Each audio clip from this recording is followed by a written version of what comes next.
Hey, what's guys, it's Unleashed here today, and after that, Sonic Mid-Central, we now have some news from IGN, and it's basically an 8-minute preview of what they thought of the game, and from what I've heard and seen already, this is fantastic, like absolutely fantastic news, man. Oh my god, there's so much great news in this, man. But yeah, let's not waste any time. Without any further ado, ladies and gentlemen, boys and girls, let's react to the IGN hands-on preview for Sonic Frontiers in 3, 2, 1, go.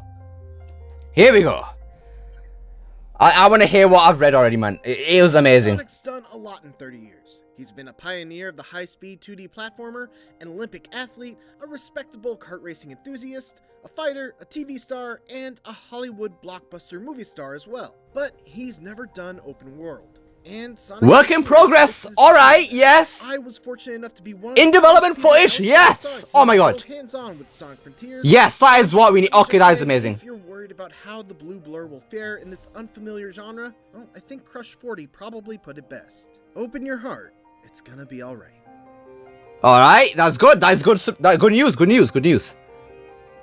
So they're liking it. The first thing that struck me about Sonic Frontiers was how uniquely somber and serene it was right from the outset. After flying into a wormhole with Tails and Amy, Sonic finds himself separated from his friends and all alone on an isolated island, with nothing but an AI voice guiding him to collect the Chaos Emeralds. Yo! Sonic to bounce quips off of, no energetic Crush 40 soundtrack, just wide open fields as far as the eye can see. There's an air of mystery in Sonic Frontiers, and it's a vibe that's driven home even further by the beautiful yet minimalist piano melodies that accompany Sonic as he explores the island. Alright, that is a plot, that is awesome. Alright, nice. That is actually amazing. I like the sound of that, actually. So Tails, Knuckles, and Amy are in the start of the game. That is good. That is very good. All of this is a very intentional choice. I asked Sonic team head Takashi Iizuka to describe how the tone of Sonic Frontiers differs from previous Sonic games, and he said, past games in the Sonic series have taken different tones depending on their stories and themes. This time, these mysterious islands are the game's major setting. That's why our artists have worked hard to create a mysterious mood. Of course, the big new change in Sonic Frontiers is the shift from purely linear levels to a huge open world where Sonic can freely run in any direction. But Sonic Team doesn't like to use the term open world to describe Sonic Frontiers' gameplay, instead referring to its style as being open zone. Open world games like Zelda or other AAA games fundamentally have RPG or adventure worlds. For Sonic, the core here is a 3D action game. Our basic idea was to have that take place in open space. What sets Sonic Frontiers apart is this different approach to an open game world. So it's not open world, it's open zone. Alright. It's easy to see what Iizuka-san means. Sonic Frontiers' open zone design is very different from any other open world I've played. It's a giant playground. Every few feet there's a bumper spring that bounces you like a pinball between 5 other bumpers before putting you on one of the many grindable rail tracks. Or a speed ramp that sets you on a completely different path leading to some other collectible or reward. Or a line of rings that you can lightspeed dash into. Essentially, Lightspeed dash, alright, that's confirmed. Of every Sonic level having multiple paths that eventually loop back around to the main one, and applied that to these giant non-linear open zones. One thing that has to be noted is that very few of these elements are built into the environmental design, meaning that rails, platforms, boost rings, and so on are just inexplicably floating in the air all around, which isn't totally unusual for a Sonic game, but it feels especially jarring in Frontiers in particular because of the frequent and sudden pop-in of these objects and the otherwise very naturalistic art style. Ah, god, that's not good. It's worth emphasizing that this gameplay and the version that I played were from an early build. Yes! Yes! I would hope to see yes! It's an early build! Oh my god! Yes! Puzzles and challenges that is very good. And completing them is how you uncover sections of your map. Most of these are very simple, requiring you to orient a statue the correct way, quickly hop back and forth. New footage, what? Or use Sonic's new side loop ability to draw circles of objects in the environment to interact with them.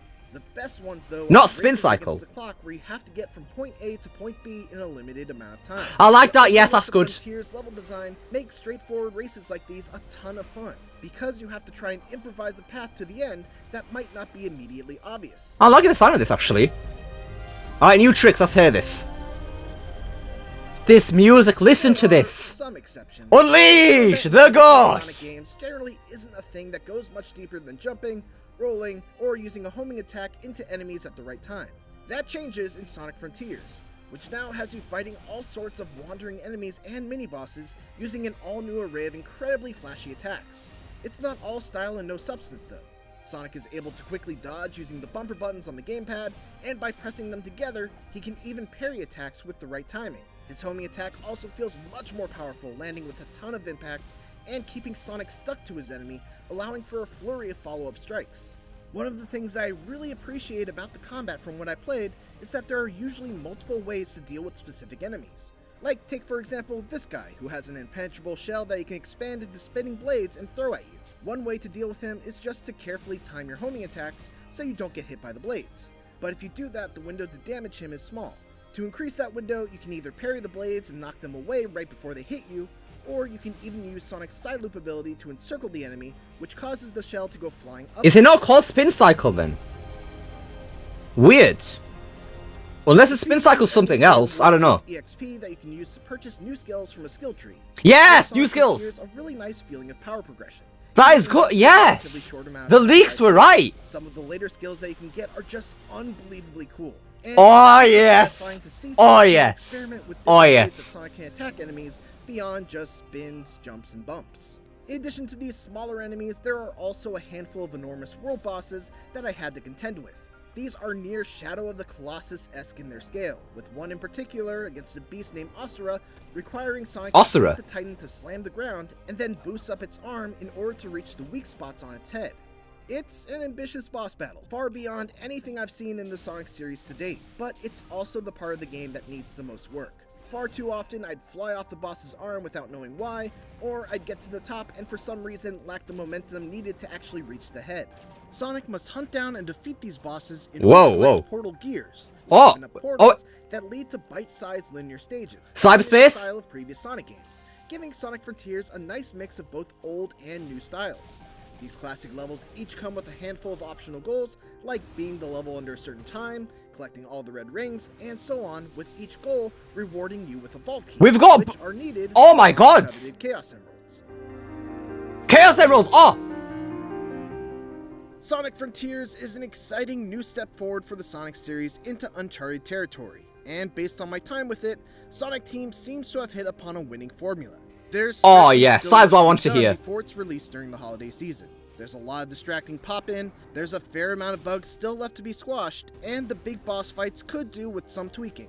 But ultimately, my time with this early build answered the one question. Early build! Will Sonic's one-of-a-kind gameplay translate into an open world? The answer is a resounding absolutely. Thanks for watching, and tune into IGN for more Sonic Frontiers coverage as part of IGN First. And for everything else, keep it here on IGN.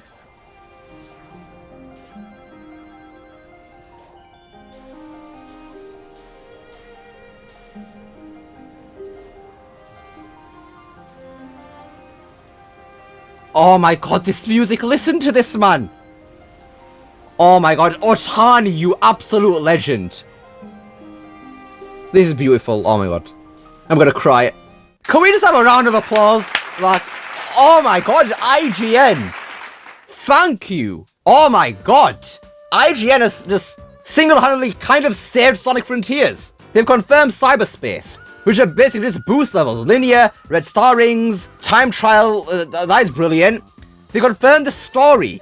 We're getting Tails, Knuckles, Amy in it at the start of the game, but then they get separated. They go to some sort of wormhole, and then some AI voice tells them to collect the Chaos Emeralds. We also got confirmation that this is an early build. Yes, oh my god.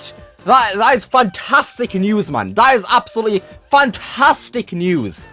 This means so many things. It means that, one, a lot of the issues might be fixed in the final version, such as the pop-in. Sonic's model might be changed because we've heard from so many leaks, and I mean so many damn leaks, that Sonic's model has been changed to have long quills and everything, and his animation is on point, and obviously from the games that we've seen so far, we've seen no evidence of that anyway in Sonic's model. Maybe a few animations here and there, but overall it's been kind of, what the heck happened? I don't know, but this could infer that it's because of, obviously it's an earlier build, that model might be a placeholder.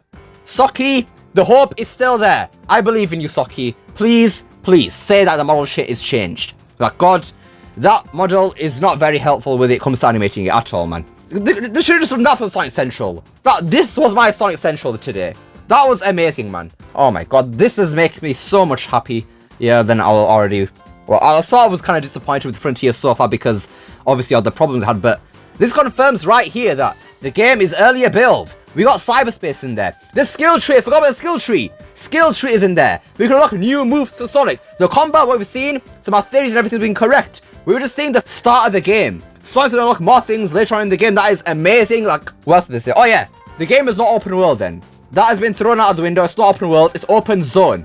So we all thought that was kind of just being a play on words because Sonic has zones in his games. So we thought Izuku was just trying to be smart and saying that, oh, it's open zone because it's Sonic. But no, it turns out it's going to be open zone because it's open zone, not open world. Two different things here. So now this does make me wonder, what the hell are they playing out with the marketing for this game?